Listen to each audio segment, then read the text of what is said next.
మరలా చిగురించబోతుంది. గొప్ప దినాలను చూడబోతున్నావు. నీ యేసుకు సమస్తము సాధ్యమే. గుడ్ మార్నింగ్ దేవుని ప్రియ కుమారుడా, గుడ్ మార్నింగ్ దేవుని ప్రియ కుమార్తె. Special good morning day. సగమా చాలాసార్లు మనం చాలా మంది మీద ఆధారపడిపోతాం. నిజమిది. ఉదయమున ఆ విషయాన్ని మాట్లాడడానికి దేవుడు నన్ను ప్రేరేపిస్తున్నాడు.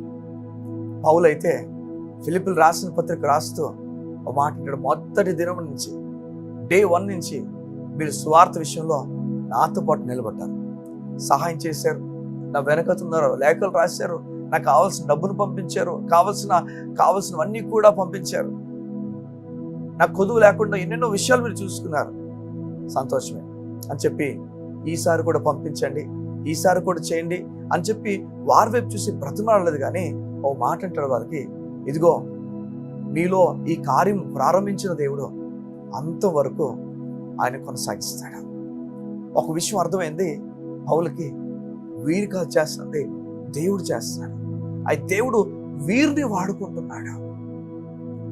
ఒకవేళ వీరు ఫెయిల్ అయిపోయినా, నాకు చేసే సహాయంలో వీరు ఫెయిల్ అయిపోయినా దేవుడుగా చేస్తుంది. ఇంకెవరినో లేపుతాడు, ఇంకేదో విధంగా చేస్తాడు, లేదా కాకు ద్వారా ఆహారం పంపిస్తాడు. చూడు, సేవకుల తాలూకు బలాన్ని చూడండి. ఏలియాకి దేవుడు చెప్తాడు, వెళ్ళు ఆ వాగు దగ్గరికి వెళ్ళంటే ఆ వాగు దగ్గరికి వెళ్ళిపోతాడు. రాత్రి పగలు లేకుండా అక్కడ ఉండిపోతాడు. ఎలా ఉండిపోతాడు? అక్కడ ఎవరు జన సంచారం లేని చోట, ఏ మనుషుడు తిరగలేని చోట ఒంటరిగా ఎలా ఉండిపోయాడు? ఏం చెప్తున్నాడు చెప్పనా? నా దేవుడు చెప్పాడు ఉండిపోమని, నేను ఉండిపోతాను, నేను కంగారు పడను, నా దేవుడు చూసుకుంటాడన్ని విషయాలు. నిజమే. ఎలా చూసుకున్నాడంటే కాకి ద్వారా ఆహారాన్ని పంపించాడు. ఈ ఉదయం దేవుడు నీతో మాట్లాడి చెప్తున్నాడు, ఈ భక్తుల వలె వీరు ఎలా అయితే ధైర్యంగా మాట్లాడారో, ధైర్యంగా నన్ను నమ్మారో, అలా నువ్వు కూడా నమ్ముతావా? నేను ఎంత నమ్మానో తెలుసా? నా కుమారుడు నీ కోసం వదులుకున్నా అని చెప్తున్నాడు దేవుడు. చూడండి, ఈ ఉదయం నువ్వు పాపివి కాదు భయపడడానికి. నిన్ను దేవుడు నీతిమంతులను పిలుస్తున్నాడు. నీకు చెప్తున్నాడు, నీవు నేను దగ్గరగా ఉన్నావు. ఈ ఉదయాన భయపడకని దేవుడు చెప్తున్నాడు నీతో.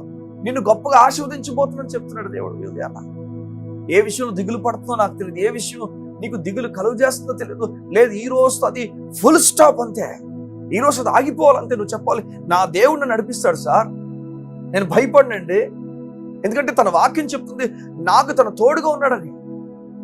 చూడండి, పౌలు అలాగనే మాట్లాడుతున్నాడు. మీలో ఈ కార్యమును ప్రారంభించిన వాడు అంతవరకు దాన్ని కొనసాగిస్తాడు. మీరు కాకపోయినా ఇంకొకరిని దేవుడు లేపుతాడు. అయితే నేను నమ్ముతున్నాను, కార్యం మాత్రం దేవుడు జరిగిస్తాడు. చూడండి, ఆ కాన్ఫిడెన్స్ చూసారా? ఆ లోపల ధైర్యం చూసారా? చూడండి, దేవుని ప్రజలు ఆధారపడుతున్న వారు వారిని వీరిని అడుక్కొని వెళ్ళలేదు, వారిని వీరి దగ్గరికి కంగారు పడిపోలేదు, ఏమవుతుందని భయపడిపోలేదు. వారు కేవలం దేవుని మీద ఆధారపడి ముందుకెళ్ళడం ప్రారంభించారు. సంగమం అర్థమవుతుంది యోధి అన్న.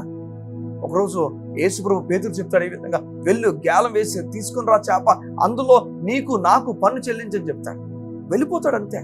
ఎక్కడ వేయాలి, ఎలా వేయాలి, ఎందుకు వేయాలి, ఈ ప్రశ్న లేదు. చేప నోట్లో ఉండవేంటి, ఈ ప్రశ్న లేదు. నమ్మాడు, వెళ్ళిపోయాడు అంతే. యోధి నమ్ముతావా దేవుని? నీ కొరకు ప్రాణం పెట్టిన యేసే నమ్ముతావా? నేను చెప్పను, ఎంత ఇష్టపడుతున్నాడో నీ కొరకు ప్రాణం పెట్టేశాడు అంతే.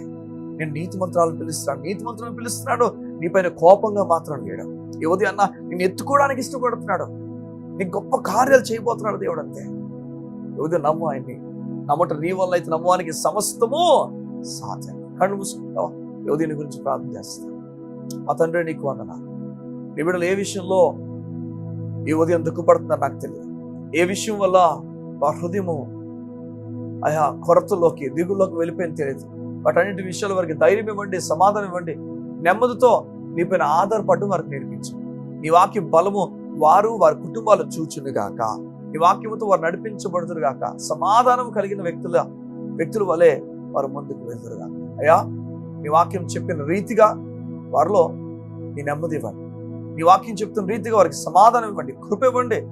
వారు ముందుకు వెళ్ళి అనేక కార్యాలు చూచుదురుగాక. నీ మాట ప్రకారంగా నువ్వు చెప్పినట్లుగా వారు నిలబడి ఆ చోట ఉందురుగాక. యేసు నామమున ప్రార్థించుచున్నాము తండ్రి, ఆమేన్, ఆమేన్, ఆమేన్. ఈ ఉదయం దేవుడు నీతో మాట్లాడి చెప్తున్నాడు, అన్యాయం అయిపోవు. దేవుని మాట నమ్మినప్పుడు అన్యాయం అవు, మోసపోవు. నేను దేవుడు ఇచ్చించుకోతున్నాను. God bless you. See you tomorrow.